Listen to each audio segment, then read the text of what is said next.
ದಿನ bachelor of science 102 ಕೋರ್ಸ್ನ constitutional government and democracy in India ಅದರಲ್ಲಿ ಯೂನಿಟ್ 4 ಫಂಡಮೆಂಟಲ್ ರೈಟ್ಸ್ ಬಗ್ಗೆ ತಿಳಿದುಕೊಳ್ಳಲಿದ್ದೇವೆ.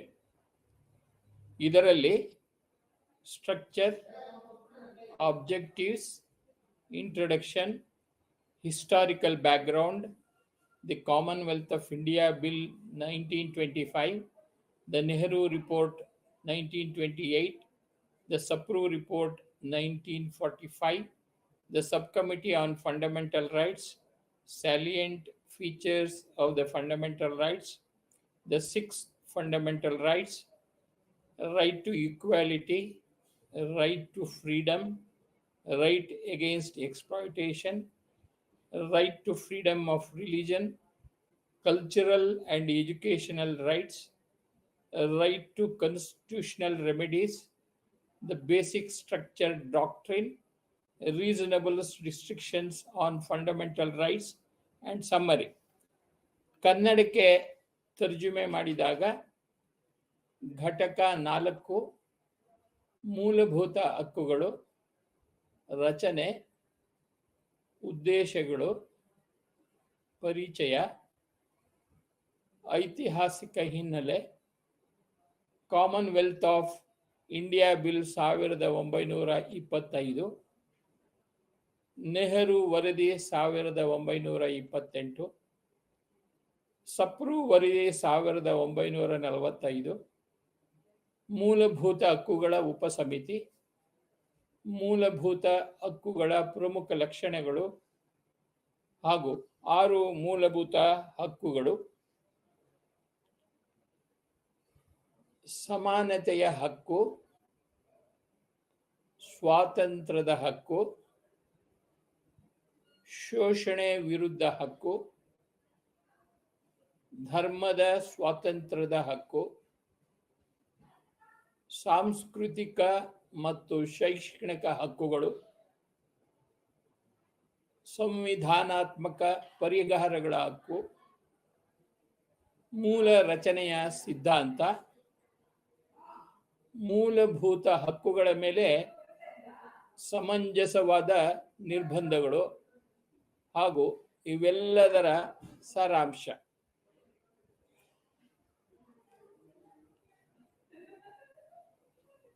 ಉದ್ದೇಶಗಳು. ಇಂದಿನ ಸಂಚಿಕೆಯಲ್ಲಿ ನಾವು ಮೂಲಭೂತ ಹಕ್ಕುಗಳ ಐತಿಹಾಸಿಕ ಹಿನ್ನೆಲೆಯನ್ನು ತಿಳಿಯುತ್ತೇವೆ. ಅವುಗಳ ಪ್ರಮುಖ ಲಕ್ಷಣಗಳನ್ನು ತಿಳಿಯುತ್ತೇವೆ.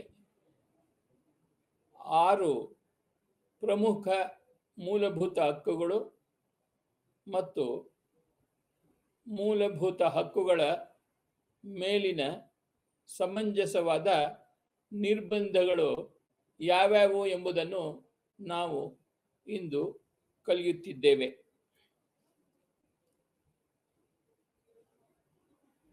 ಇಂಟ್ರಡಕ್ಷನ್ ಅಂದರೆ ಪರಿಚಯ. ಎಲ್ಲ ನಾಗರಿಕರಿಗೆ ಸ್ವಾತಂತ್ರ್ಯ, ಸಮಾನತೆ, ನ್ಯಾಯ, ಭದ್ರತೆ, ಘನತೆಯನ್ನು ಭದ್ರಪಡಿಸುವುದಕ್ಕಾಗಿ ಭಾರತೀಯರಾದ ನಾವು ನಿರ್ಣಯದ ಬಗ್ಗೆ ಭಾರತೀಯ ಸಂವಿಧಾನದ ಪೀಠಿಕೆಯನ್ನು ನಾವು ಹಿಂದೆ ಅರ್ಥ ಮಾಡಿಕೊಂಡಿದ್ದೇವೆ. ಈ ಬದ್ಧತೆಗಳನ್ನು ಸಂವಿಧಾನದ ಭಾಗ 3 ಮತ್ತು ಭಾಗ 4ರಲ್ಲಿ ರಾಜ್ಯ ನೀತಿಯ ಮೂಲಭೂತ ಹಕ್ಕುಗಳು ಮತ್ತು ನಿರ್ದೇಶನ ತತ್ವಗಳಾಗಿ ಸಂಯೋಜಿಸಲಾಗಿದೆ. ಮೂಲಭೂತ ಹಕ್ಕುಗಳು ನ್ಯಾಯಸಮ್ಮತವಾಗಿವೆ. ಅಂದರೆ ನಾಗರಿಕರ ಅಥವಾ ವ್ಯಕ್ತಿಗಳ ಮೂಲಭೂತ ಹಕ್ಕುಗಳನ್ನು ಉಲ್ಲಂಘಿಸಿದರೆ ಆಕೆ ಅಥವಾ ಅವನು ತನ್ನ ರಕ್ಷಣೆಗಾಗಿ ನ್ಯಾಯಾಲಯವನ್ನು ಸಂಪರ್ಕಿಸಬಹುದು. 4.2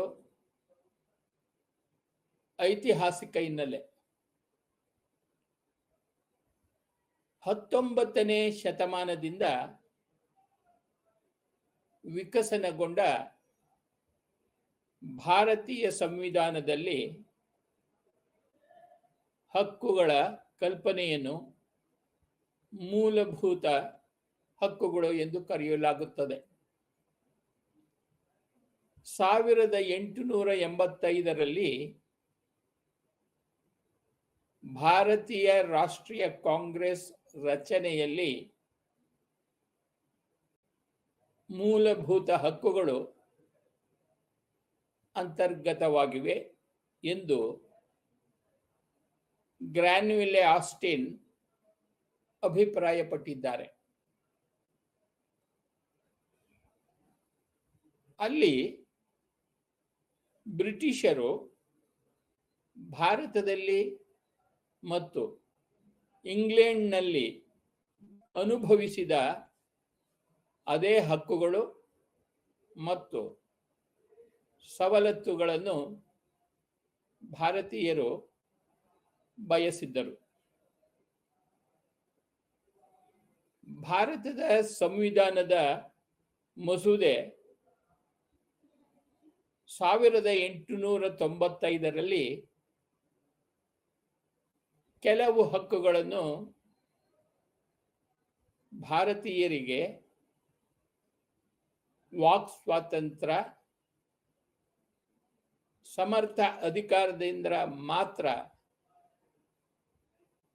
ಸೆರೆವಾಸ ಮತ್ತು ಉಚಿತ ರಾಜ್ಯ ಶಿಕ್ಷಣದಂತಹ ಹಕ್ಕುಗಳನ್ನು ಒದಗಿಸಲಾಗಿದೆ.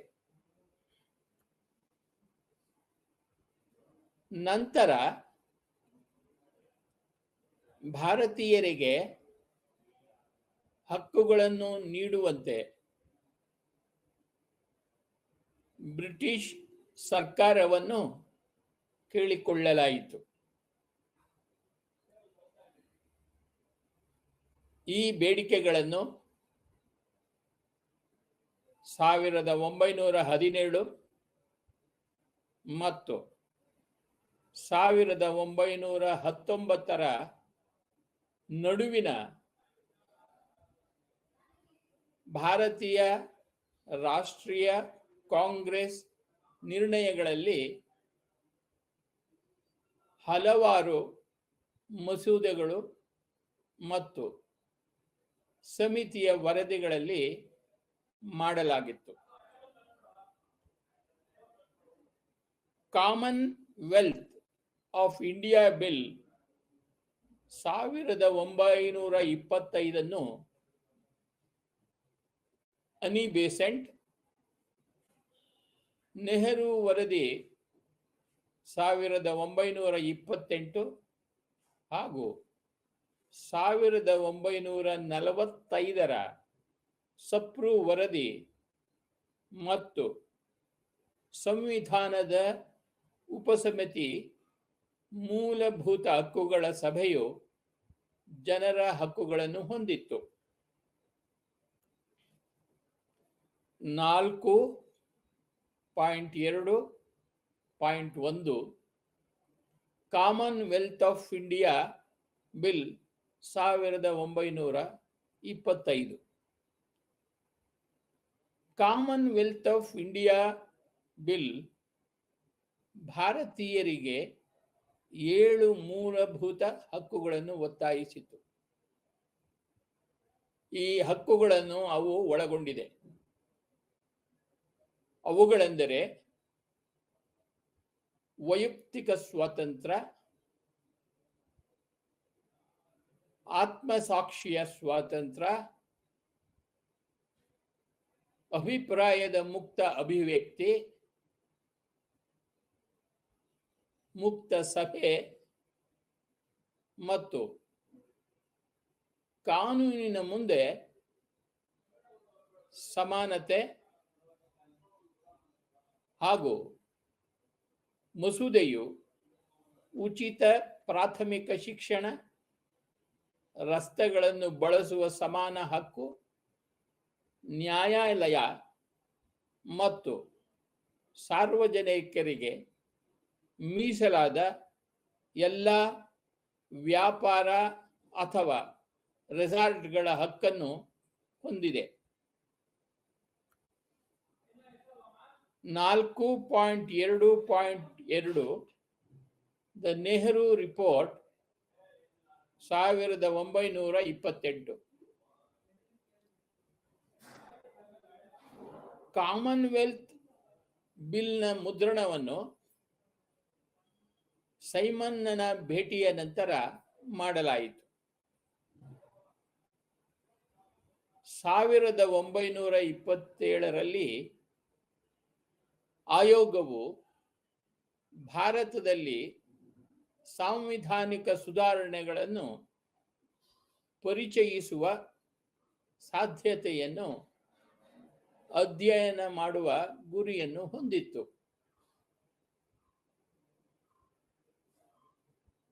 ಸೈಮನ್ ಆಯೋಗಕ್ಕೆ ಪ್ರತಿಕ್ರಿಯೆಯಾಗಿ ಕಾಂಗ್ರೆಸ್ ತನ್ನ 43ನೇ ವಾರ್ಷಿಕ ಅಧಿವೇಶನದಲ್ಲಿ ಈಗಿನ ಚೆನ್ನೈ ಆಗಿನ ಮದ್ರಾಸ್ನಲ್ಲಿ ಭಾರತಕ್ಕಾಗಿ ಸ್ವರಾಜ್ ಸಂವಿಧಾನ ರಚನಾ ಉದ್ದೇಶಕ್ಕಾಗಿ ಸಮಿತಿಯನ್ನು ಸ್ಥಾಪಿಸುವ ನಿರ್ಣಯವನ್ನು ಅಂಗೀಕರಿಸಿತು. ಹಕ್ಕುಗಳ ಘೋಷಣೆಯು ಈ ಕರಡು ಸಂವಿಧಾನದ ಆಧಾರವಾಗಿತ್ತು. ಸಂವಿಧಾನವನ್ನು ರಚಿಸುವ ಕೆಲಸವನ್ನು ಸಮಿತಿಗೆ ವಹಿಸಲಾಯಿತು.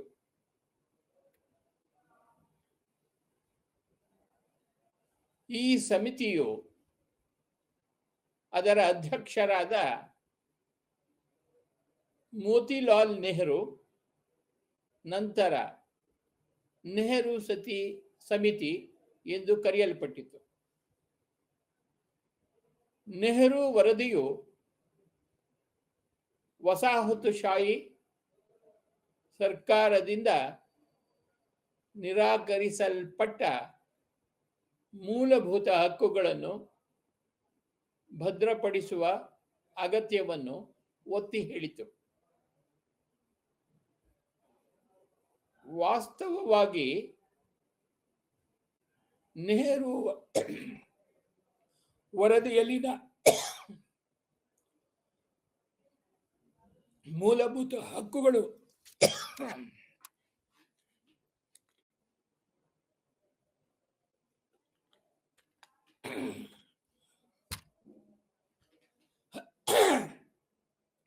ನೆಹರು ವರದಿಯಲ್ಲಿನ ಮೂಲಭೂತ ಹಕ್ಕುಗಳ ಮೇಲೆ ಉಲ್ಲೇಖಿಸಲಾದ ಕಾಮನ್ವೆಲ್ತ್ ಆಫ್ ಇಂಡಿಯಾ ಬಿಲ್ನಲ್ಲಿ ಉಲ್ಲೇಖಿಸಲಾದ ಹಕ್ಕುಗಳ ಪುನರಾವರ್ತನೆಯ ವರದಿಯು ಪ್ರಮುಖವಾಗಿ ಅಲ್ಪಸಂಖ್ಯಾತರ ಹಕ್ಕುಗಳನ್ನು ರಕ್ಷಿಸುವ ಅಗತ್ಯವನ್ನು ಒತ್ತಿ ಹೇಳುತ್ತದೆ. 1931ರಲ್ಲಿ ನಡೆದ ತನ್ನ ಅಧಿವೇಶನದಲ್ಲಿ ಕಾಂಗ್ರೆಸ್ ಪಕ್ಷ ರೆಸಲ್ಯೂಷನ್ ಎಂದು ಕರೆಯಲ್ಪಡುವ ಒಂದು ಕರಾಚಿ ರೆಸಲ್ಯೂಷನ್ ಎಂದು ಕರೆಯಲ್ಪಡುವ ಒಂದು ನಿರ್ಣಯವನ್ನು ಕರಾಚಿಯಲ್ಲಿ ಅಂಗೀಕರಿಸಿತು. ಕರಾಚಿ ನಿರ್ಣಯವು ಜನಸಾಮಾನ್ಯರ ಶೋಷಣೆಯನ್ನು ಕೊನೆಗೊಳಿಸಲು ಮತ್ತು ಆರ್ಥಿಕ ಸ್ವಾತಂತ್ರ್ಯವನ್ನು ರಾಜಕೀಯ ಸ್ವಾತಂತ್ರ್ಯದೊಂದಿಗೆ ಹೆಣೆದುಕೊಂಡಿರುವ ಅಗತ್ಯವನ್ನು ಎತ್ತಿ ತೋರಿಸುತ್ತದೆ. ದುಡಿಯುವ ವರ್ಗಗಳ ಹಿತಾಸಕ್ತಿ ಕಾಪಾಡಲು ಸೂಕ್ತ ಕಾನೂನು ರೂಪಿಸಬೇಕು ಎಂದು ಸಲಹೆ ನೀಡಿದರು. 4.2.3 ಸಪ್ರು ವರದಿ 1945. ಭವಿಷ್ಯದ ಭಾರತಕ್ಕಾಗಿ ಸಂವಿಧಾನವನ್ನು ರಚಿಸಲು ಸಪ್ರು ಸಮಿತಿಗೆ ಸ್ಪೇಡ್ ವರ್ಕ್ ಮಾಡುವ ಕೆಲಸವನ್ನು ವಹಿಸಲಾಯಿತು. ಸಮಿತಿಯು 30 ಸದಸ್ಯರನ್ನು ಒಳಗೊಂಡಿತ್ತು. ಇದು ಸಪ್ರು ಸಮಿತಿಯಾಗಿದ್ದು ಅದರ ಅಧ್ಯಕ್ಷರಾದ ತೇಜ್ ಬಹದ್ದೂರ್ ಸಪ್ರು ಖ್ಯಾತ ವಕೀಲರು. ವರದಿಯನ್ನು 1945 ಸಪ್ರು ಸಮಿತಿಯು ಹಕ್ಕುಗಳ ಬಗ್ಗೆ 2 ಸಲಹೆಗಳನ್ನು ನೀಡಿರುವುದಕ್ಕಾಗಿ ವಿಶಿಷ್ಟವಾಗಿದೆ. ಒಂದು, ಇದು ನ್ಯಾಯಸಮ್ಮತ ಹಕ್ಕುಗಳು ಮತ್ತು ನ್ಯಾಯಸಮ್ಮತವಲ್ಲದ ಹಕ್ಕುಗಳ ನಡುವೆ ವ್ಯತ್ಯಾಸವನ್ನು ಮಾಡಿದೆ. 2, ಅಲ್ಪಸಂಖ್ಯಾತರ ಹಕ್ಕುಗಳನ್ನು ರಕ್ಷಿಸಬೇಕು ಎಂದು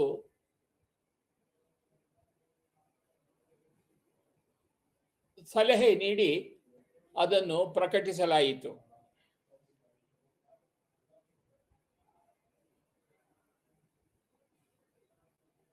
ಮೂಲಭೂತ ಹಕ್ಕುಗಳ ಉಪಸಮಿತಿ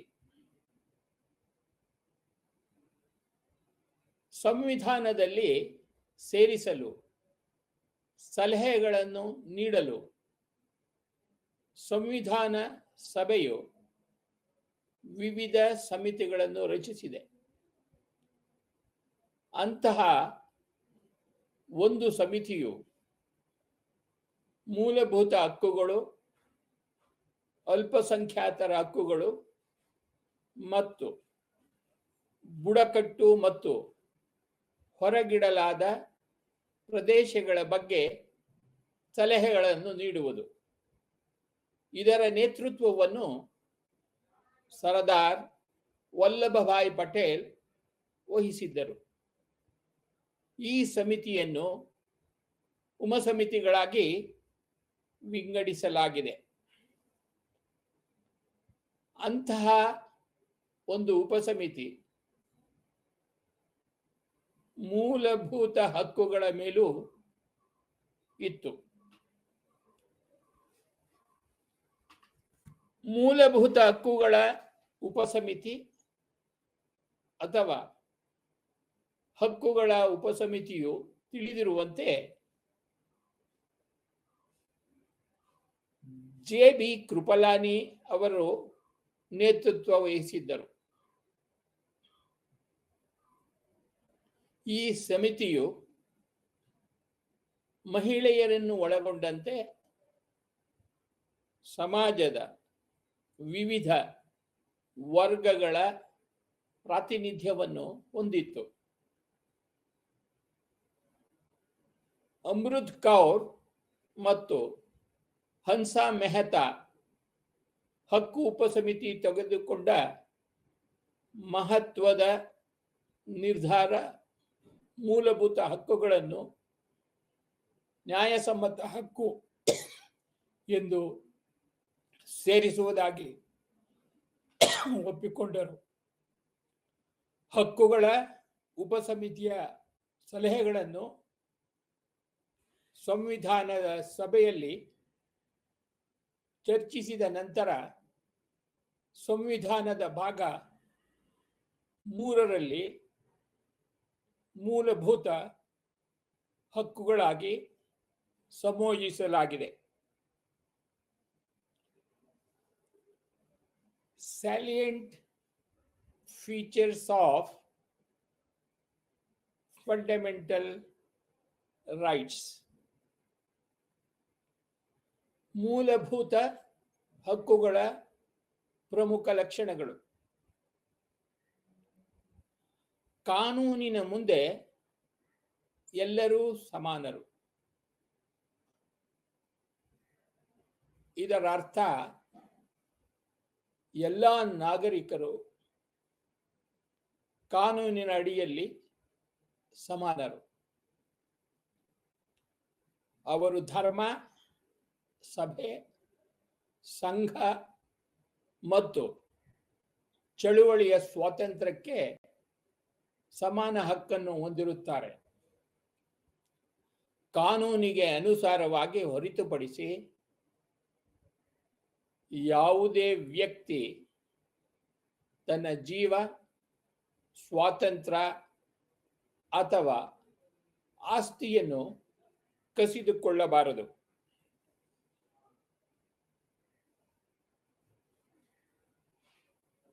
ಅಲ್ಪಸಂಖ್ಯಾತರು ತಮ್ಮ ಭಾಷೆ, ಲಿಪಿ ಮತ್ತು ಸಂಸ್ಕೃತಿಯನ್ನು ರಕ್ಷಿಸಲು ಮತ್ತು ಸಂರಕ್ಷಿಸಲು ಇಲ್ಲಿ ಅನುಮತಿ ನೀಡಲಾಗಿದೆ. ಮೂಲಭೂತ ಹಕ್ಕುಗಳು ಪ್ರಾಥಮಿಕ ವ್ಯಕ್ತಿಗಳು ಮತ್ತು ಅಲ್ಪಸಂಖ್ಯಾತ ಗುಂಪುಗಳನ್ನು ಅನಿಯಂತ್ರಿತ, ಪೂರ್ವಾಗ್ರಹ, ರಾಜ್ಯ ಕ್ರಮದಿಂದ ರಕ್ಷಿಸುತ್ತವೆ. ಇತರ ಖಾಸಗಿ ನಾಗರಿಕರ ಕ್ರಿಯೆಯ ವಿರುದ್ಧ ವ್ಯಕ್ತಿಯನ್ನು ರಕ್ಷಿಸಲು 3 ಲೇಖನಗಳನ್ನು ವಿನ್ಯಾಸಗೊಳಿಸಲಾಗಿದೆ. ಅನುಚ್ಛೇದ 17 ಅಸ್ಪೃಶ್ಯತೆಯನ್ನು ನಿರ್ಮೂಲನೆ ಮಾಡುತ್ತದೆ. ಅನುಚ್ಛೇದ 15(2) ಅದನ್ನು ಹೇಳುತ್ತದೆ,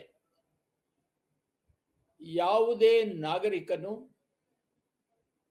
ತನ್ನ ಧರ್ಮ, ಜನಾಂಗ, ಜಾತಿ, ಲಿಂಗ ಅಥವಾ ಜನ್ಮಸ್ಥಳದ ಕಾರಣದಿಂದಾಗಿ ಅಂಗಡಿಗಳು, ರೆಸ್ಟೋರೆಂಟ್ಗಳು, ಬಾವಿಗಳು, ರಸ್ತೆಗಳು ಮತ್ತು ಇತರ ಸಾರ್ವಜನಿಕ ಸ್ಥಳಗಳ ಬಳಕೆಯಲ್ಲಿ ಯಾವುದೇ ಅಂಗವೈಕಲ್ಯವನ್ನು ಅನುಭವಿಸಬಾರದೆಂದು ತಿಳಿಯಪಡಿಸಲಾಗಿತ್ತು. ಆರ್ಟಿಕಲ್ 23 ಬಲವಂತದ ದುಡಿಮೆಯನ್ನು ನಿಷೇಧಿಸುತ್ತದೆ. ಮೂಲಭೂತ ಹಕ್ಕುಗಳ ಜಾರಿಗಾಗಿ ನಾಗರಿಕರು ಸುಪ್ರೀಂ ಕೋರ್ಟ್ ಮತ್ತು ಇತರ ನ್ಯಾಯಾಲಯಗಳಿಗೆ ತೆರಳಲು ವಿವಿಧ ವಿಧಾನಗಳನ್ನು ಒದಗಿಸಲಾಗಿದೆ. ಮೂಲಭೂತ ಹಕ್ಕುಗಳ ಜಾರಿಗಾಗಿ 2 ವಿಭಿನ್ನ ಕಾರ್ಯವಿಧಾನಗಳಿವೆ. ಮೊದಲ ನ್ಯಾಯಾಂಗ ವಿಮರ್ಶೆ ಮತ್ತು ವ್ಯಕ್ತಿಯ ಹಕ್ಕುಗಳನ್ನು ಉಲ್ಲಂಘಿಸುವ ಸಾರ್ವಜನಿಕ ಪ್ರಾಧಿಕಾರದ ವಿರುದ್ಧ 2ನೇ ರಿಟ್. ಈ 2 ಪರಿಹಾರಗಳು ಆರ್ಟಿಕಲ್ 32 ಮೂಲಕ ಕಾರ್ಯನಿರ್ವಹಿಸುತ್ತದೆ. ಮೂಲಭೂತ ಹಕ್ಕುಗಳ ಸ್ವಾಭಾವಿಕ ಮತ್ತು ಕಾನೂನುಬದ್ಧವಾಗಿವೆ. 6 ಮೂಲಭೂತ ಹಕ್ಕುಗಳು. 1900 ಮೂಲ ಸಂವಿಧಾನವು 7 ಮೂಲಭೂತ ಹಕ್ಕುಗಳನ್ನು ಹೊಂದಿದೆ. ಆದರೆ 1978ರಲ್ಲಿ 44ನೇ ತಿದ್ದುಪಡಿಯ ಅಂಗೀಕಾರದ ನಂತರ ಈಗ 6 ಮೂಲಭೂತ ಹಕ್ಕುಗಳಿವೆ. ಈ ತಿದ್ದುಪಡಿಯು 7ನೇ ಮೂಲಭೂತ ಹಕ್ಕನ್ನು, ಅಂದರೆ ಆಸ್ತಿಯ ಹಕ್ಕನ್ನು, ಅಂದರೆ ಆರ್ಟಿಕಲ್ 31 ಮೂಲಭೂತ ಹಕ್ಕುಗಳ ಪಟ್ಟಿಯಿಂದ ಅಳಿಸಲಾಗಿದೆ.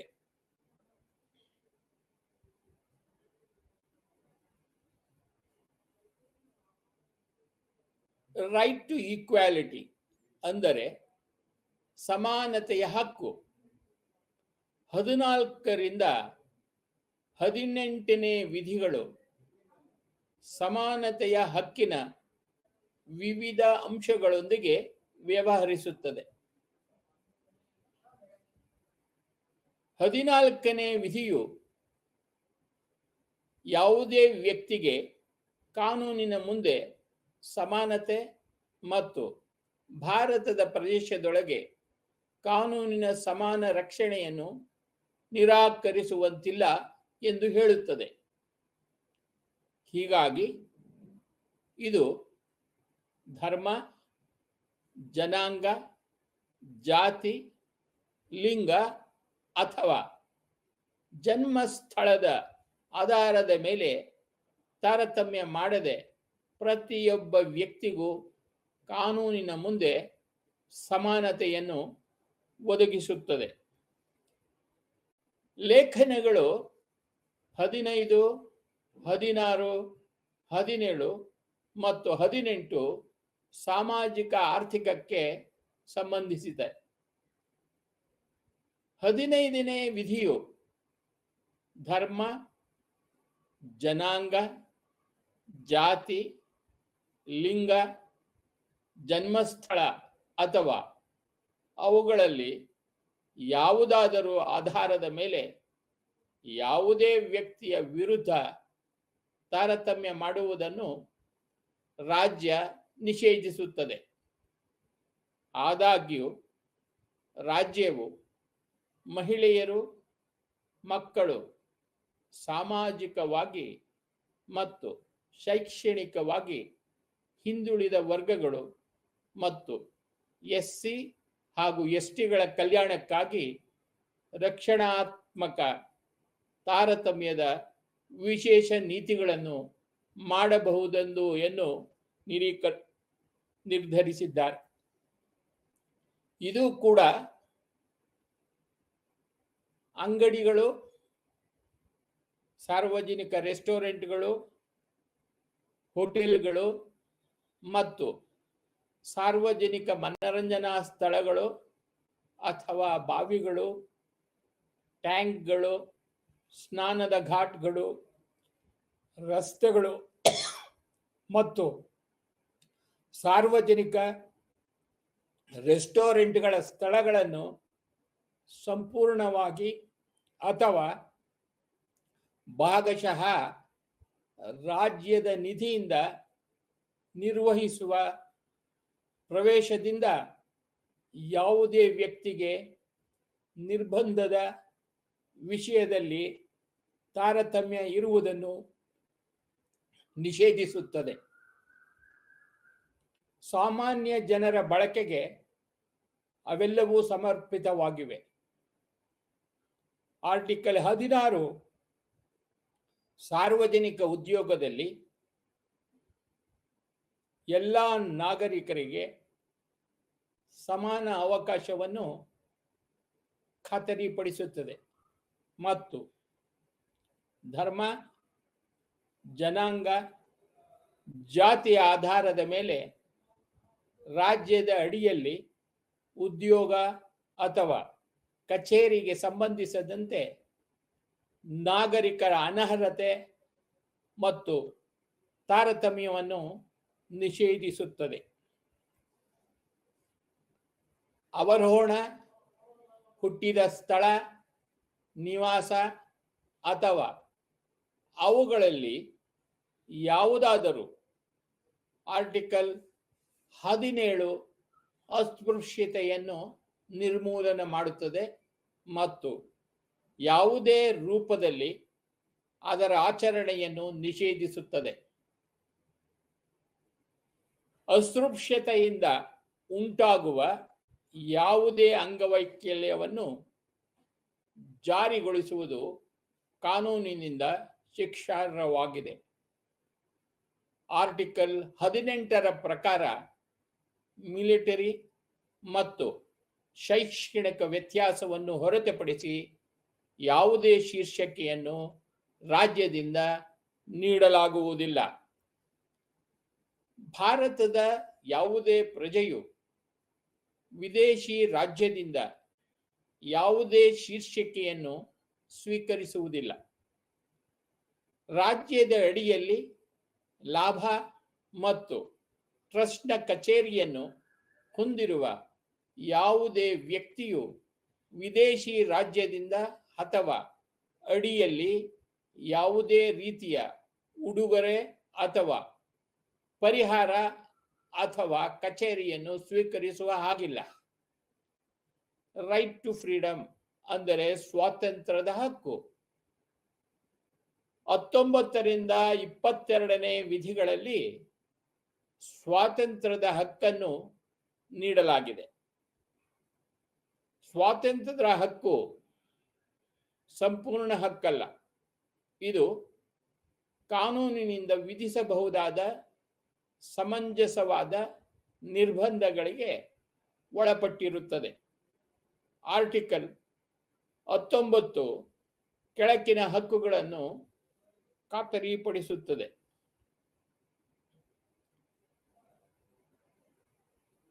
ವಾಕ್ ಮತ್ತು ಅಭಿವ್ಯಕ್ತಿ ಸ್ವಾತಂತ್ರ್ಯ. ಇದರ ಮುಖ್ಯ ಕಾಳಜಿಯು ಭಾರತದ ಸಾರ್ವಭೌಮತೆ ಮತ್ತು ಸಮಗ್ರತೆ, ರಾಜ್ಯದ ಭದ್ರತೆ, ವಿದೇಶಿ ರಾಜ್ಯಗಳೊಂದಿಗೆ ಸೌಹಾರ್ದ ಸಂಬಂಧಗಳು, ಸಾರ್ವಜನಿಕ ಸುವ್ಯವಸ್ಥೆ, ಸಭ್ಯತೆ ಮತ್ತು ನೈತಿಕತೆ ಅಥವಾ ನ್ಯಾಯಾಲಯದ ನಿಂದನೆ, ಮಾನನಷ್ಟ ಅಥವಾ ಪ್ರಚೋದನೆಗೆ ಸಂಬಂಧಿಸಿದಂತೆ ಇದೊಂದು ಅಪರಾಧಕ್ಕೆ ಶಾಂತಿಯುತವಾಗಿ ಮತ್ತು ಶಸ್ತ್ರಾಸ್ತ್ರಗಳಿಲ್ಲದೆ ಒಟ್ಟುಗೂಡುವುದು. ಇದು ಭಾರತದ ಭದ್ರತೆ ಮತ್ತು ಸಮಗ್ರತೆ ಅಥವಾ ಸಾರ್ವಜನಿಕ ಸುವ್ಯವಸ್ಥೆಯ ಹಿತಾಸಕ್ತಿಗಳಿಂದ ಅರ್ಹವಾಗಿದೆ ಎಂದು ಹೇಳಬಹುದು. ಸಂಘಗಳು ಮತ್ತು ಒಕ್ಕೂಟಗಳನ್ನು ರೂಪಿಸಲು ಇದು ಭಾರತದ ಸಾರ್ವಭೌಮತೆ ಮತ್ತು ಸಮಗ್ರತೆ ಅಥವಾ ಸಾರ್ವಜನಿಕ ಅಥವಾ ನೈತಿಕತೆಯ ಹಿತಾಸಕ್ತಿಗಳಿಂದ ಅರ್ಹವಾಗಿದೆ. ಇದು 2012ರಲ್ಲಿ 97ನೇ ತಿದ್ದುಪಡಿಯಿಂದ ಸೇರಿಸಲ್ಪಟ್ಟ ಸಹಕಾರಿ ಸಂಘಗಳನ್ನು ಸಹ ಒಳಗೊಂಡಿದೆ. ಭಾರತದ ಭೂಪ್ರದೇಶದಾದ್ಯಂತ ಮುಕ್ತವಾಗಿ ಚಲಿಸಲು ಸಾರ್ವಜನಿಕರ ಸಾಮಾನ್ಯ ಹಿತಾಸಕ್ತಿ ಅಥವಾ ಅನುಸೂಚಿತ ಬುಡಕಟ್ಟುಗಳ ಹಿತಾಸಕ್ತಿಗಳ ರಕ್ಷಣೆ ಹಾಗೂ ಭಾರತದ ಭೂಪ್ರದೇಶದ ಯಾವುದೇ ಭಾಗದಲ್ಲಿ ವಾಸಿಸಲು ಮತ್ತು ನೆಲೆಸಲು ಅವಕಾಶವಿದೆ ಮತ್ತು ಯಾವುದೇ ವೃತ್ತಿಯನ್ನು ಅಭ್ಯಾಸ ಮಾಡಲು ಅಥವಾ ಯಾವುದೇ ಉದ್ಯೋಗ, ವ್ಯಾಪಾರ ಮತ್ತು ವ್ಯವಹಾರಗಳನ್ನು ಕೈಗೊಳ್ಳಲು ಅದನ್ನು ಅಭ್ಯಾಸ ಮಾಡಲು ಅಗತ್ಯವಿರುವುದಾದರೆ ಅದಕ್ಕೂ ಅವಕಾಶ ಕೊಡಲಾಗುವುದು. ವೃತ್ತಿಪರರ ಅರ್ಹತೆ ಮತ್ತು ಜೀವನ ಮತ್ತು ವೈಯಕ್ತಿಕ ಸ್ವಾತಂತ್ರ್ಯದ ಹಕ್ಕು 2002ರಲ್ಲಿ ನ್ಯಾಯಾಂಗವು ಈ ಹಕ್ಕನ್ನು ಸೃಜನಶೀಲ ರೀತಿಯಲ್ಲಿ ವ್ಯಾಖ್ಯಾನಿಸಿತು. ಬದುಕುವ ಹಕ್ಕನ್ನು ಈಗ ಘನತೆ ಮತ್ತು ಸಾರ್ಥಕತೆಯ ಬದುಕಿನ ಹಕ್ಕಾಗಿ ನೋಡಲಾಗುತ್ತಿದೆ. ಇದಲ್ಲದೆ 86ನೇ ತಿದ್ದುಪಡಿ 2002ರಲ್ಲಿ ಸಂವಿಧಾನಕ್ಕೆ ಆರ್ಟಿಕಲ್ 21A ಅನ್ನು ಸೇರಿಸಲಾಯಿತು. ಇದು ರಾಜ್ಯವು ನಿರ್ಧರಿಸಬಹುದಾದ ರೀತಿಯಲ್ಲಿ 6ರಿಂದ 14 ವರ್ಷದೊಳಗಿನ ಮಕ್ಕಳಿಗೆ ಉಚಿತ ಮತ್ತು ಕಡ್ಡಾಯ ಶಿಕ್ಷಣವನ್ನು ಒದಗಿಸಲು ರಾಜ್ಯವನ್ನು ಖಾತರಿಪಡಿಸುತ್ತದೆ. ಮೊದಲು ಇದು ರಾಜ್ಯ ನೀತಿಯ ನಿರ್ದೇಶನ ತತ್ವಗಳ ಆರ್ಟಿಕಲ್ 45ರಲ್ಲಿತ್ತು. ಆರ್ಟಿಕಲ್ 20 ನ್ಯಾಯಯುತ ವಿಚಾರಣೆ ಮತ್ತು ರಾಜ್ಯದಿಂದ ಅನಿಯಂತ್ರಿತ ಅಪರಾಧದಿಂದ ಸ್ವಾತಂತ್ರ್ಯವನ್ನು ಒದಗಿಸುತ್ತದೆ. ಇಲ್ಲಿ ಪ್ರಚಲಿತದಲ್ಲಿರುವ ಕಾನೂನಿನ ಅಡಿಯಲ್ಲಿ ಅಪರಾಧದ ಉಲ್ಲಂಘನೆಯನ್ನು ಹೊರತುಪಡಿಸಿ ಯಾವುದೇ ವ್ಯಕ್ತಿಯನ್ನು ಅಪರಾಧಿ ಎಂದು ನಿರ್ಣಯಿಸಲಾಗುವುದಿಲ್ಲ. ಅಪರಾಧ ಎಂದು ಆರೋಪಿಸಿದ ಕಾಯ್ದೆಯ ಆಯೋಗದ ಸಮಯ ಆರ್ಟಿಕಲ್ 22 ಮತ್ತು ಅದರ ವಿಭಿನ್ನ ಷರತ್ತುಗಳು ಕೆಲವು ಪ್ರಕರಣಗಳಲ್ಲಿ ಬಂಧನ ಮತ್ತು ಬಂಧನದ ವಿರುದ್ಧ ರಕ್ಷಣೆ ನೀಡುತ್ತದೆ. 443 ರೈಟ್ ಅಗೇನ್ಸ್ಟ್ ಎಕ್ಸ್ಪ್ಲಾಯಿಟೇಷನ್ ಅಂದರೆ ಶೋಷಣೆಯ ವಿರುದ್ಧ ಹಕ್ಕು. ಭಾರತೀಯ ಸಂವಿಧಾನವು ಶೋಷಣೆಯ ವಿರುದ್ಧದ ಹಕ್ಕನ್ನು ಖಾತರಿಪಡಿಸಿದೆ. ಆರ್ಟಿಕಲ್ 23 ಮನುಷ್ಯರ ಸಂಚಾರ ಮತ್ತು ಭಿಕ್ಷುಕ ಅಂದರೆ ಪಾವತಿ ಇಲ್ಲದ ಕೆಲಸ ಮತ್ತು ಇತರ ರೀತಿಯ ಬಲವಂತದ ದುಡಿಮೆಯನ್ನು ನಿಷೇಧಿಸುತ್ತದೆ. ಆರ್ಟಿಕಲ್ 24ರ ಪ್ರಕಾರ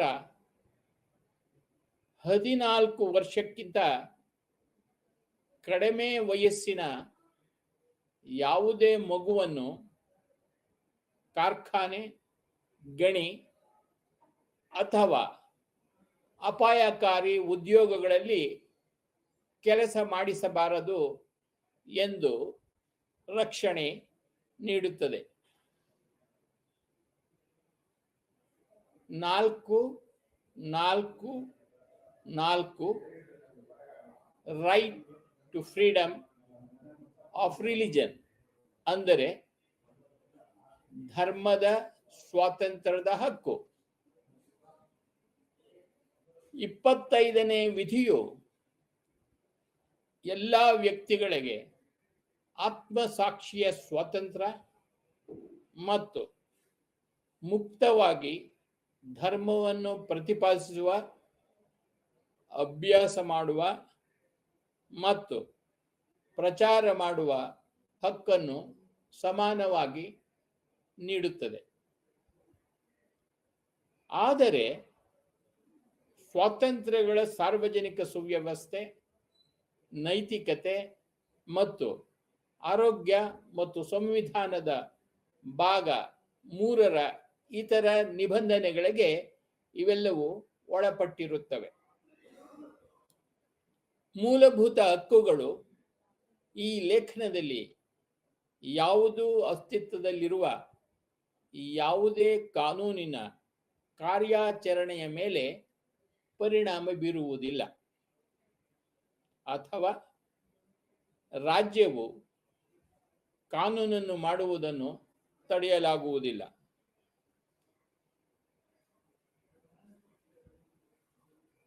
ಧಾರ್ಮಿಕ ಆಚರಣೆಯೊಂದಿಗೆ ಸಂಬಂಧಿಸಬಹುದಾದ ಯಾವುದೇ ಆರ್ಥಿಕ, ಹಣಕಾಸು, ರಾಜಕೀಯ ಅಥವಾ ಇತರ ಜಾತ್ಯತೀತ ಚಟುವಟಿಕೆಯನ್ನು ನಿಯಂತ್ರಿಸುವುದು ಅಥವಾ ನಿರ್ಬಂಧಿಸುವುದು ಒಂದು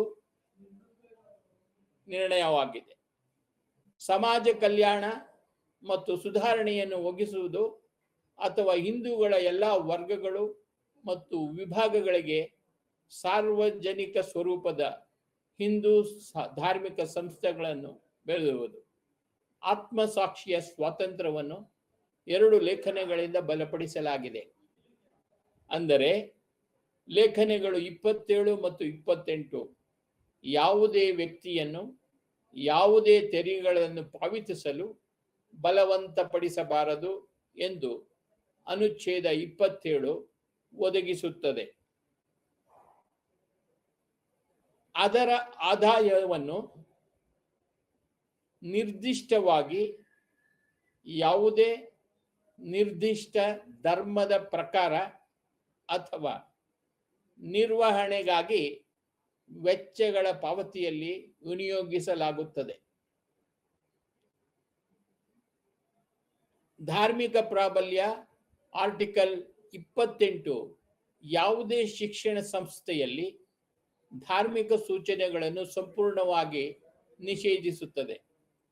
ಅಂತಹ ಸಂಸ್ಥೆಯನ್ನು ರಾಜ್ಯದಿಂದ ನಿರ್ವಹಿಸಲಾಗದಿದ್ದರೂ ಸಹ ದತ್ತಿ ಅಥವಾ ಟ್ರಸ್ಟ್ನ ಆದಿಯಲ್ಲಿ ಸ್ಥಾಪಿಸಿದ ಹೊರತು ರಾಜ್ಯ ನಿಧಿಯಿಂದ ನಿರ್ವಹಿಸಲ್ಪಡುತ್ತದೆ. ಅದು ಧಾರ್ಮಿಕ ಸೂಚನೆಗಳನ್ನು ಅವರಿಗೆ ನೀಡಬೇಕಾಗುತ್ತದೆ. 4.4 ಕಲ್ಚರಲ್ ಅಂಡ್ ಎಜುಕೇಷನಲ್ ರೈಟ್ಸ್, ಸಾಂಸ್ಕೃತಿಕ ಮತ್ತು ಶೈಕ್ಷಣಿಕ ಹಕ್ಕುಗಳು. ಆರ್ಟಿಕಲ್ 29 ಮತ್ತು 30 ಸಾಂಸ್ಕೃತಿಕ ಮತ್ತು ಶೈಕ್ಷಣಿಕ ಹಕ್ಕುಗಳ ಬಗ್ಗೆ 21ನೇ ವಿಧಿಯು ಭಾರತದ ಭೂಪ್ರದೇಶದಲ್ಲಿ ಅಥವಾ ಅದರ ಯಾವುದೇ ಭಾಗದಲ್ಲಿ ವಾಸಿಸುವ ಯಾವುದೇ ನಾಗರಿಕರಿಗೆ ತನ್ನದೇ ಆದ ವಿಶಿಷ್ಟ ಭಾಷೆ, ಲಿಪಿ ಅಥವಾ ಸಂಸ್ಕೃತಿಯನ್ನು ಹೊಂದಿದೆ. ಅದನ್ನು ಸಂರಕ್ಷಿಸುವ ಹಕ್ಕನ್ನು ಸಹ ನೀಡುತ್ತದೆ. ಧರ್ಮ, ಜನಾಂಗ, ಜಾತಿ, ಭಾಷೆ ಅಥವಾ ಅವುಗಳಲ್ಲಿ ಯಾವುದಾದರೂ ಆಧಾರದ ಮೇಲೆ ರಾಜ್ಯವು ನಿರ್ವಹಿಸುವ ಅಥವಾ ರಾಜ್ಯ ನಿಧಿಯಿಂದ ಸಹಾಯವನ್ನು ಪಡೆಯುವ ಶಿಕ್ಷಣ ಸಂಸ್ಥೆಯಲ್ಲಿ ಯಾವುದೇ ನಾಗರಿಕರಿಗೆ ಪ್ರವೇಶವನ್ನು ನಿರಾಕರಿಸುವಂತಿಲ್ಲ. ಆರ್ಟಿಕಲ್ 30ರ ಪ್ರಕಾರ ಎಲ್ಲ ಅಲ್ಪಸಂಖ್ಯಾತರು ಆಧಾರದ ಮೇಲೆ, ಧರ್ಮ ಅಥವಾ ಭಾಷೆಯ ಮೇಲೆ ಅವರ ಆಯ್ಕೆಯ ಶಿಕ್ಷಣ ಸಂಸ್ಥೆಗಳನ್ನು ಸ್ಥಾಪಿಸುವ ಮತ್ತು ನಿರ್ವಹಿಸುವ ಹಕ್ಕನ್ನು ಹೊಂದಿರುತ್ತಾರೆ. 4.46 ರೈಟ್ ಟು ಕಾನ್ಸ್ಟಿಟ್ಯೂಷನಲ್ ರೆಮಿಡೀಸ್, ಅಂದರೆ ಸಂವಿಧಾನಾತ್ಮಕ ಪರಿಹಾರಗಳ ಹಕ್ಕು. ಆರ್ಟಿಕಲ್ 32ರ ಪ್ರಕಾರ ಭಾರತೀಯ ಸಂವಿಧಾನವು ಮೂಲಭೂತ ಹಕ್ಕುಗಳನ್ನು ಜಾರಿಗೊಳಿಸಲು ನ್ಯಾಯಾಲಯಗಳಿಗೆ ಅಧಿಕಾರವನ್ನು ನೀಡುವ ಕೆಲವು ನಿಬಂಧನೆಗಳನ್ನು ಹೊಂದಿದೆ. ನ್ಯಾಯಾಲಯಗಳು ಮೂಲಭೂತ ಹಕ್ಕುಗಳನ್ನು ರಕ್ಷಿಸುವ ಸಾಧನಗಳನ್ನು ರಿಟ್ಗಳು ಅಥವಾ ನ್ಯಾಯಾಂಗ ಪ್ರಕ್ರಿಯೆಗಳು ಎಂದು ಕರೆಯಲಾಗುತ್ತದೆ. ಈ ರಿಟ್ಗಳು ಅಥವಾ ನ್ಯಾಯಾಂಗ ಪ್ರಕ್ರಿಯೆಗಳೆಂದರೆ ಹೇಬಿಯಸ್ ಕಾರ್ಪಸ್, ಮ್ಯಾಂಡಮಸ್, ನಿಷೇಧ, ಕೋ ವಾರೆಂಟೋ ಮತ್ತು ಸರ್ಶಿಯೋರರಿ. ಈ ಮೂಲಭೂತ ಹಕ್ಕುಗಳನ್ನು ಜಾರಿಗೊಳಿಸಲು ಸುಪ್ರೀಂ ಕೋರ್ಟ್ ನಿರ್ದೇಶನಗಳು, ಆದೇಶಗಳು ಅಥವಾ ರಿಟ್ಗಳನ್ನು ನೀಡಬಹುದು. ಬರಹಗಳ ಅರ್ಥಗಳನ್ನು ಕೆಳಗೆ ಉಲ್ಲೇಖಿಸಲಾಗಿದೆ.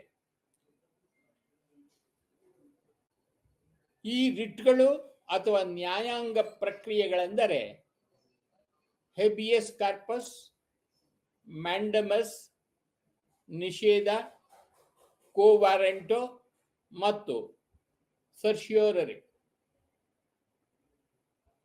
ಮೂಲಭೂತ ಹಕ್ಕುಗಳನ್ನು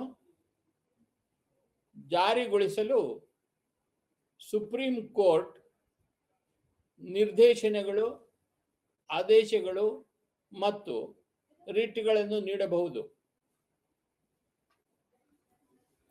ಹೇಬಿಯಸ್ ಕಾರ್ಪಸ್ ಇದರ ಅರ್ಥ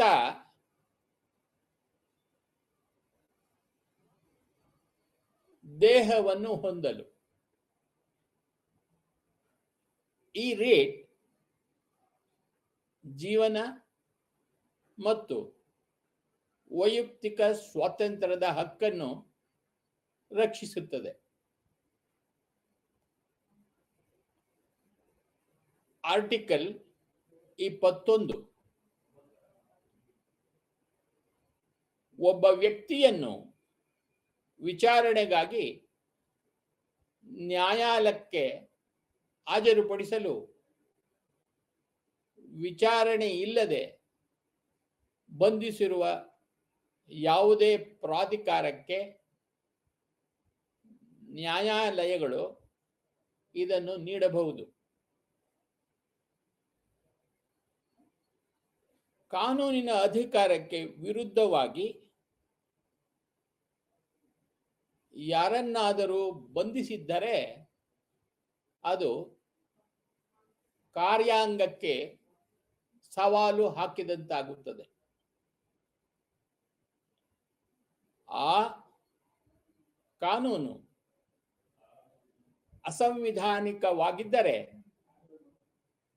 ಬಂಧನವನ್ನು ಮಾಡಿದ ಕಾನೂನನ್ನು ಸಹ ಇದು ಪ್ರಶ್ನಿಸಬಹುದು. ಒಬ್ಬ ವ್ಯಕ್ತಿಯನ್ನು ಕಾನೂನು ಬಾಹಿರವಾಗಿ ಬಂಧಿಸಿದ್ದರೆ ನ್ಯಾಯಾಲಯವು ಅವರನ್ನು ಬಿಡುಗಡೆ ಮಾಡಬೇಕಾಗುತ್ತದೆ. ಈ ರಿಟ್ಗೆ ಅವಿಧೇಯತೆಯು ನ್ಯಾಯಾಲಯದ ನಿಂದನೆಗಾಗಿ ಶಿಕ್ಷೆಯನ್ನು ಅನುಭವಿಸಬೇಕಾಗುತ್ತದೆ.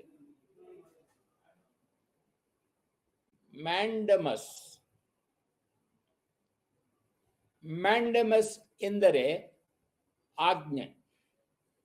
ಇದು ನಿರ್ವಹಿಸಲು ನಿರಾಕರಿಸಿದ ಕಾನೂನಿನಿಂದ ಕಡ್ಡಾಯಗೊಳಿಸಿದ ಕರ್ತವ್ಯವನ್ನು ಮಾಡಲು ಪ್ರಾಧಿಕಾರ ಅಥವಾ ವ್ಯಕ್ತಿಗೆ ಹೊರಡಿಸಲಾದ ಆದೇಶವಾಗಿದೆ.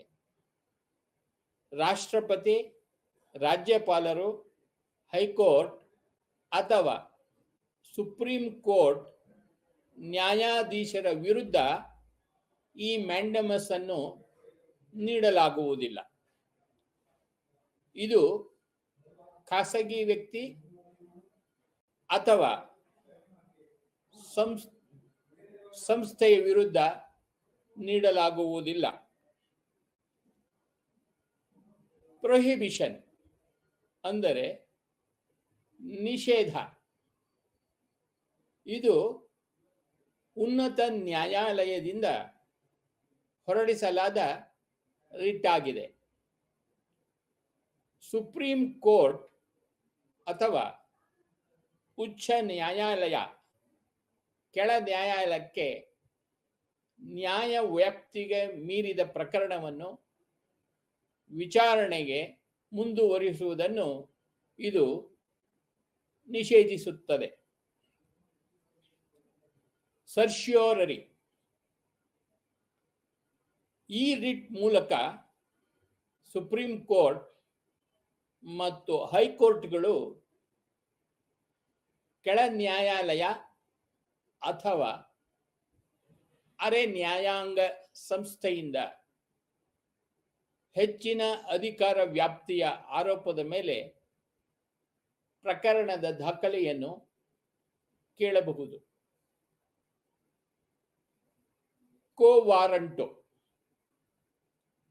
ಕೋವಾರಂಟೋ ಈ ರಿಟ್ ಮೂಲಕ ನ್ಯಾಯಾಲಯವು ಸಂವಿಧಾನ ಅಥವಾ ಶಾಸನದಿಂದ ರಚಿಸಲಾದ ಸಾರ್ವಜನಿಕ ಕಚೇರಿಯಲ್ಲಿ ಯಾವ ಅಧಿಕಾರದ ಅಡಿಯಲ್ಲಿ ವ್ಯಕ್ತಿ ಅಥವಾ ವ್ಯಕ್ತಿಗಳ ಸಂಸ್ಥೆಯನ್ನು ಕೇಳುತ್ತದೆ ಎಂಬುದು ಇಲ್ಲಿ ತಿಳಿಯಲಾಗುತ್ತದೆ. The basic structure of doctrine. ಮೂಲಭೂತ ರಚನೆಯ ಸಿದ್ಧಾಂತದ ಪ್ರಕಾರ ಸಂಸತ್ತು ಸಂವಿಧಾನದ ಮೂಲಭೂತ ಲಕ್ಷಣಗಳನ್ನು ತಿದ್ದುಪಡಿಗಳ ಮೂಲಕ ಬದಲಾಯಿಸಲು ಸಾಧ್ಯವಿಲ್ಲ. ಇದರಲ್ಲಿ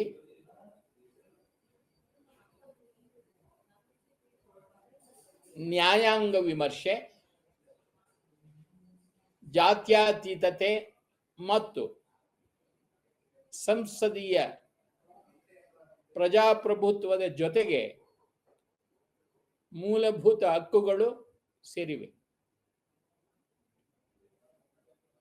ಈ ಸಿದ್ಧಾಂತವು ಮಾರ್ಚ್ 1973ರಲ್ಲಿ Keshavnath Bharati versus state of Kerala ಪ್ರಕರಣದ ಕುರಿತು ಸುಪ್ರೀಂ ಕೋರ್ಟ್ ತೀರ್ಪಿನಿಂದ ಹೊರಹೊಮ್ಮಿತು. ಈ ಪ್ರಕರಣದಲ್ಲಿ ಕೇರಳದ ಮಠದ ನಾಯಕರಾದ ಪರಮಪೂಜ್ಯ ಕೇಶವಾನಂದ ಭಾರತಿ ಸುಪ್ರೀಂ ಕೋರ್ಟಿನಲ್ಲಿ ಕೇರಳ ಸರ್ಕಾರದ ನಿರ್ಧಾರವನ್ನು ಪ್ರಶ್ನಿಸಿದರು. ಭೂ ಸುಧಾರಣಾ ಕಾರ್ಯಕ್ರಮದ ಭಾಗವಾಗಿ ಖಾಸಗಿ ಭೂಮಿ ಈ ಪ್ರಕರಣದ ಬಗ್ಗೆ ತನ್ನ ತೀರ್ಪಿನಲ್ಲಿ ಸುಪ್ರೀಂ ಕೋರ್ಟ್ ಸಂವಿಧಾನದ ಮೂಲ ರಚನೆ ಅಂದರೆ ಮೂಲಭೂತ ಹಕ್ಕುಗಳನ್ನು ಬದಲಾಯಿಸಲು ಸಾಧ್ಯವಿಲ್ಲ ಎಂದು ಹೇಳಿತು. ಆದಾಗ್ಯೂ ಆಸ್ತಿಯ ಹಕ್ಕು ಸಂವಿಧಾನದ ಮೂಲ ರಚನೆಯನ್ನು ಒಳಗೊಂಡಿಲ್ಲ ಎಂದು ನ್ಯಾಯಾಲಯವು ಅಭಿಪ್ರಾಯಪಟ್ಟಿದೆ. 1978ರ 44ನೇ ತಿದ್ದುಪಡಿಯು ಆಸ್ತಿಯ ಹಕ್ಕನ್ನು ಮೂಲಭೂತ ಹಕ್ಕುಗಳನ್ನಾಗಿ ತೆಗೆದುಹಾಕಿತು. ಈ ಮೂಲಭೂತ ಹಕ್ಕುಗಳಂತೆ ಜಾರಿಗೊಳಿಸಬಹುದಾದ ಅವುಗಳನ್ನು ರಕ್ಷಿಸಲು ನ್ಯಾಯಾಲಯಗಳು ವಿಶೇಷ ಜವಾಬ್ದಾರಿಯನ್ನು ಹೊಂದಿವೆ. ನ್ಯಾಯಾಲಯಗಳು ರಿಟ್ಗಳನ್ನು ನೀಡುವ ಮೂಲಕ ಮೂಲಭೂತ ಹಕ್ಕುಗಳನ್ನು ರಕ್ಷಿಸುತ್ತವೆ. ಕೇಶವಾನಂದ ಭಾರತಿ ಪ್ರಕರಣದ ಮೊದಲು ಗೋಲಕ್ನಾಥ್ ವಿರುದ್ಧ ಪಂಜಾಬ್ ರಾಜ್ಯ ಪ್ರಕರಣದಲ್ಲಿ 1967 ಸುಪ್ರೀಂ ಕೋರ್ಟ್ ಮೂಲಭೂತ ಹಕ್ಕುಗಳನ್ನು ರಕ್ಷಿಸಿತು. ಈ ಸಂದರ್ಭದಲ್ಲಿ ಯಾವುದೇ ಮೂಲಭೂತ ಹಕ್ಕನ್ನು ಮೊಟಕುಗೊಳಿಸುವಂತೆ ನ್ಯಾಯಾಲಯವು ಸಂಸತ್ತನ್ನು ನಿರ್ಬಂಧಿಸಿದೆ. 1975 ಇಂದಿರಾ ಗಾಂಧಿ ವಿರುದ್ಧ ರಾಜನಾರಾಯಣ್ ಪ್ರಕರಣದಲ್ಲಿ ಸುಪ್ರೀಂ ಕೋರ್ಟ್ 39ನೇ ಸಂವಿಧಾನವನ್ನು ಹೊಡೆದು ಹಾಕಲು ಮೂಲಭೂತ ರಚನೆಯ ಸಿದ್ಧಾಂತವನ್ನು ಬಳಸಿತು. ರಾಷ್ಟ್ರಪತಿ, ಉಪರಾಷ್ಟ್ರಪತಿ, ಪ್ರಧಾನಮಂತ್ರಿ ಮತ್ತು ಲೋಕಸಭೆಯ ಸ್ಪೀಕರ್ ಚುನಾವಣೆಗಳನ್ನು ನ್ಯಾಯಾಂಗ ಪರಿಶೀಲನೆಯ ವ್ಯಾಪ್ತಿಯನ್ನು ಮೀರಿ ಇರಿಸಲು ಪ್ರಯತ್ನಿಸುವ ತಿದ್ದುಪಡಿಯಾಯಿತು. Reasonable restrictions on fundamental rights ಅಂದರೆ ಮೂಲಭೂತ ಹಕ್ಕುಗಳ ಮೇಲೆ ಸಮಂಜಸವಾದ ನಿರ್ಬಂಧಗಳು. ಭಾರತೀಯ ಸಂವಿಧಾನವು ಎಲ್ಲ ವಿಭಾಗಗಳು ಮತ್ತು ಗುಂಪುಗಳಿಗೆ, ವಿಶೇಷವಾಗಿ ನಾಗರಿಕರು ಮತ್ತು ವ್ಯಕ್ತಿಗಳ ಮೂಲಭೂತ ಹಕ್ಕುಗಳ ಬಗ್ಗೆ ವಿವಿಧ ಲೇಖಗಳ ಮೂಲಕ ಸುರಕ್ಷತಾ ಜಾಲವನ್ನು ಒದಗಿಸಿದೆ. ಆದಾಗ್ಯೂ ಮೂಲಭೂತ ಹಕ್ಕುಗಳು ಸಂಪೂರ್ಣವಲ್ಲ, ಸಮಂಜಸವಾದ ನಿರ್ಬಂಧಗಳಿಗೆ ಒಳಪಟ್ಟಿರುತ್ತದೆ. ದೇಶದ ಸಾರ್ವಭೌಮತ್ವ ಮತ್ತು ಭದ್ರತೆಯ ರಕ್ಷಣೆಗಾಗಿ ಸ್ವಾತಂತ್ರ್ಯದ ಹಕ್ಕಿನ ಮೇಲೆ ರಾಜ್ಯವು ನಿರ್ಬಂಧಗಳನ್ನು ಹಾಕಬಹುದು. ಸಾರ್ವಜನಿಕರ ನಿರ್ವಹಣೆಗಾಗಿ ಕರ್ಫ್ಯೂ ಮತ್ತು ನೈತಿಕತೆಯನ್ನು ಹೇರುವ ಮೂಲಕ ಆದೇಶ ಮತ್ತು ಇತರ ದೇಶಗಳೊಂದಿಗೆ ಸ್ನೇಹ ಸಂಬಂಧವನ್ನು ಕಾಪಾಡಿಕೊಳ್ಳಲು ಮಹಿಳೆಯರು, ಮಕ್ಕಳು, ಸಾಮಾಜಿಕವಾಗಿ ಮತ್ತು ಶೈಕ್ಷಣಿಕವಾಗಿ ಹಿಂದುಳಿದ ವರ್ಗಗಳು, ಪರಿಶಿಷ್ಟ ಜಾತಿಗಳು ಮತ್ತು ಪರಿಶಿಷ್ಟ ಪಂಗಡಗಳಂತಹ ಸಮಾಜದ ಅಂಚಿನಲ್ಲಿರುವ ವರ್ಗಗಳಿಗೆ ಕಲ್ಯಾಣ ನೀತಿಗಳನ್ನು ರೂಪಿಸುವ ಮೂಲಕ ಸಮಾನತೆ ಹಕ್ಕಿನ ಮೇಲೆ ರಾಜ್ಯವು ಸಮಂಜಸವಾದ ನಿರ್ಬಂಧಗಳನ್ನು ಹಾಕಬಹುದು. ಆರ್ಟಿಕಲ್ 33 ಸಶಸ್ತ್ರ ಪಡೆಗಳು ಅಥವಾ ಪಡೆಗಳು, ಪೊಲೀಸ್ ಇತ್ಯಾದಿಗಳಿಗೆ ಸಂಬಂಧಿಸಿದಂತೆ ಮೂಲಭೂತ ಹಕ್ಕುಗಳ ಅನ್ವಯವನ್ನು ನಿರ್ಬಂಧಿಸಲು ಅಥವಾ ರದ್ದುಗೊಳಿಸಲು ಸಂಸತ್ತಿಗೆ ಅಧಿಕಾರ ನೀಡುತ್ತದೆ. ಈ ಲೇಖನವು ಸಾರ್ವಜನಿಕ ಸುವ್ಯವಸ್ಥೆ ಮತ್ತು ಸೂಕ್ಷ್ಮ ವಿಷಯಗಳ ನಿರ್ವಹಣೆಗೆ ಸಂಬಂಧಿಸಿದ ಕರ್ತವ್ಯಗಳನ್ನು ಹೊಂದಿರುವ ಪಡೆಗಳ ನಡುವೆ ಶಿಸ್ತು ಮೂಡಿಸಲು ಉದ್ದೇಶಿಸಲಾಗಿದೆ. ಆರ್ಟಿಕಲ್ 32ರ ಪ್ರಕಾರ ಒಬ್ಬ ವ್ಯಕ್ತಿಯು ಸುಪ್ರೀಂ ಕೋರ್ಟ್ ಅನ್ನು ಸಂಪರ್ಕಿಸಲು ಮೂಲಭೂತ ಹಕ್ಕನ್ನು ಹೊಂದಿರುತ್ತಾನೆ. ಆದರೆ ಮೂಲಭೂತ ಹಕ್ಕುಗಳ ಜಾರಿಗಾಗಿ ಸಾಂವಿಧಾನಿಕ ಪರಿಹಾರಗಳನ್ನು ಪಡೆಯಲು ಉಚ್ಚ ನ್ಯಾಯಾಲಯಕ್ಕೆ ಅಲ್ಲ, ಸಾಂವಿಧಾನಿಕ ಪರಿಹಾರಗಳನ್ನು ಕೋರಿ ಸಲ್ಲಿಸಲಾದ ಅರ್ಜಿಯ ವಿಚಾರಣೆಯನ್ನು ಹೈಕೋರ್ಟ್ ನಿರಾಕರಿಸಬಹುದು. ಸಾರಾಂಶ: ಸಂವಿಧಾನದ ಭಾಗ 3ರಲ್ಲಿ ಮೂಲಭೂತ ಹಕ್ಕುಗಳನ್ನು ನೀಡಲಾಗಿದೆ. ಅವು ಮಾನವನ ಬೆಳವಣಿಗೆಗೆ ಅಗತ್ಯವಾದ ಪರಿಸ್ಥಿತಿಗಳಾಗಿವೆ. ಅವರು ಧರ್ಮ, ಜನಾಂಗ, ಜಾತಿ, ಲಿಂಗ, ಮೂಲದ ಆಧಾರದ ಮೇಲೆ ತಾರತಮ್ಯ ಮಾಡದೆ ಎಲ್ಲ ವ್ಯಕ್ತಿಗಳು ಮತ್ತು ನಾಗರಿಕರಿಗೆ ಸ್ವಾತಂತ್ರ್ಯ, ಸಮಾನತೆ, ಭದ್ರತೆ ಮತ್ತು ಘನತೆಯನ್ನು ಒದಗಿಸುತ್ತಾರೆ. ಅವು ನ್ಯಾಯಸಮ್ಮತವಾಗಿವೆ. ಅವರ ಉಲ್ಲಂಘನೆಯನ್ನು ನ್ಯಾಯಾಲಯದಲ್ಲಿ ಪ್ರಶ್ನಿಸಬಹುದು. ಭಾರತದಲ್ಲಿ ಹೊಂದಲು ಸಾಕ್ಷಾತ್ಕಾರ ಸಂವಿಧಾನದಲ್ಲಿ ಅಂತಿಮವಾಗಿ ಸೇರ್ಪಡೆಗೊಂಡ ಮೂಲಭೂತ ಹಕ್ಕುಗಳು 19ನೇ ಶತಮಾನದಿಂದ ಬೆಳೆದವು. ಮೂಲಭೂತ ರಚನೆಯು ಸಿದ್ಧಾಂತದ ಪ್ರಕಾರ ಮೂಲಭೂತ ಹಕ್ಕುಗಳು ಸಂವಿಧಾನದ ಮೂಲಭೂತ ರಚನೆಯನ್ನು ಪ್ರತಿನಿಧಿಸುತ್ತವೆ. ಅವುಗಳನ್ನು ತಿದ್ದುಪಡಿ ಮಾಡಲಾಗುವುದಿಲ್ಲ. ನ್ಯಾಯಾಲಯಗಳು ರಿಟ್ ಎಂದು ಕರೆಯಲ್ಪಡುವ ಸಾಧನಗಳೊಂದಿಗೆ ಮೂಲಭೂತ ಹಕ್ಕುಗಳನ್ನು ಜಾರಿಗೊಳಿಸಬಹುದು. ಈ ಹಕ್ಕುಗಳು ಬಹಳ ಮುಖ್ಯವಾಗಿದೆ, ಏಕೆಂದರೆ ಇದು ನಾಗರಿಕ ಸ್ವಾತಂತ್ರ್ಯ ಮತ್ತು ನಾಗರಿಕ ಭದ್ರತೆಯನ್ನು ಒದಗಿಸುತ್ತದೆ. ಇಲ್ಲಿಗೆ ಈ ದಿನದ ಸಂಚಿಕೆ ಮುಗಿಯುತ್ತದೆ. ಎಲ್ಲರಿಗೂ ನಮಸ್ಕಾರ.